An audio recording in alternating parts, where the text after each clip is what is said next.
Smoke from Canadian wildfires has drifted south of the border and is causing delays. Flights into New York's main airports were temporarily halted due to limited visibility. More than 1,300 flights in the U.S. have been delayed from smoke generated by active fires raging in Ontario and Quebec.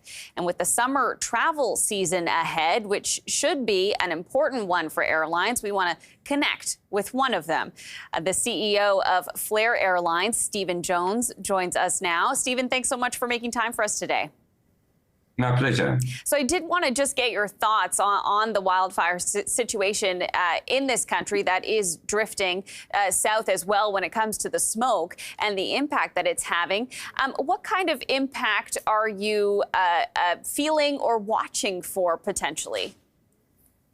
Yes, so fortunately at the moment there is no impact on our operations. While there is some slightly reduced visibility, the visibility is well above the minimum levels that we need to operate. So there's no impact on our operations at the moment. But obviously we're tracking it very closely and feel for all the people that are impacted by the air quality. Yeah, when you hear about the possibility that this could be a particularly bad wildfire season in this country, does that have the potential to impact tourism in Canada or to Canada? Is that something that's on your radar?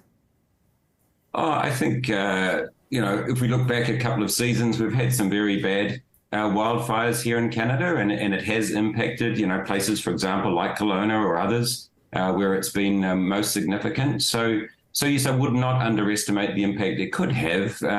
But actually, in terms of the total season and the season of travel, I don't think it'll be a significant impact. I think we're in for a really big summer of travel. Okay, tell me more about that. What are you expecting, Stephen?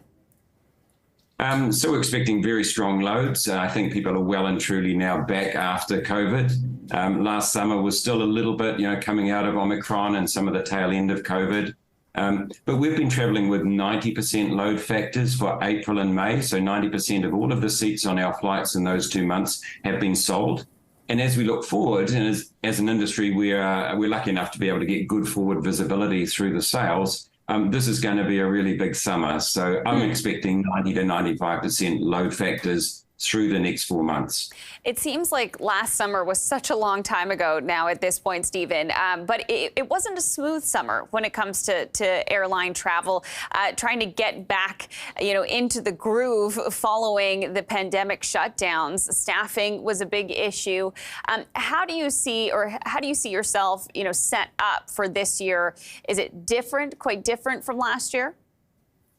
Yes, I think it is. It's going to be very different. I think by any measure, and using a great sort of Canadian term, I think last summer was an absolute gong show. But things are very different now. And if I use Flair as an example, then it's clear to us that we've really got our operations starting to hum nicely now. In the month of May, 82.1% of our flights arrived within 15 minutes of schedule. So, that's really an industry-leading statistic.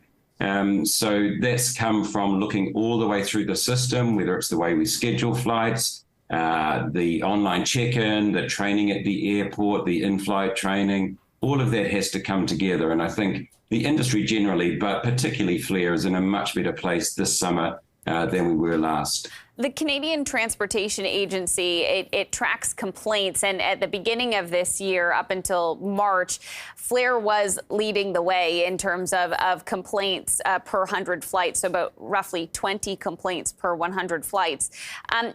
What do you think was driving that, and have you addressed that as we head into the summer?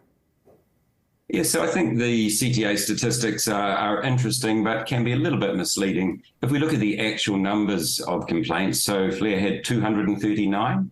I think Sunwing had 880. WestJet and Air Canada had more than 3,200. And when you think that each aircraft has 189 seats, one bad flight can lead to a lot of complaints and skew those numbers. But if we put last year's statistics to one side and just think about where we're going now, the best way to stop complaints is to run a really efficient airline, get your operation running smoothly. And so that's where we've been focusing. As I said, 82.1% on-time performance in the month of May. But we've also been focusing through the channels into how we deal with complaints.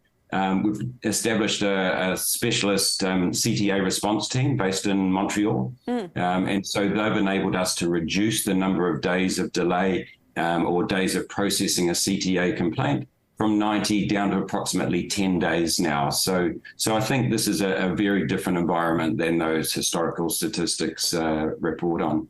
We've also heard a lot about the pilot shortage in this country. And I was just wondering if maybe you could give us a bit of insight into what you're seeing on that front. Yeah, sure. I mean, across the industry in the wake of COVID, the demand for pilots has really surged because a lot of pilots took early retirement or left the industry and didn't come back in when the industry resumed. So the demand for pilots has been really high, and as a consequence, the value of pilots has gone up significantly, and the industry needs to realise that and recognise it. That's come through.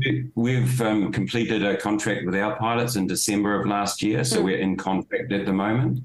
WestJet has just completed theirs, and Air Canada has theirs coming. And did you feel the pressure at that point, Stephen, in terms of needing to raise those wages to either keep pilots flying with you or to attract them? Oh, sure. It's a negotiation, and the demand for pilots comes and goes, but it's very strong at the moment, and I think the contract settlements reflect that.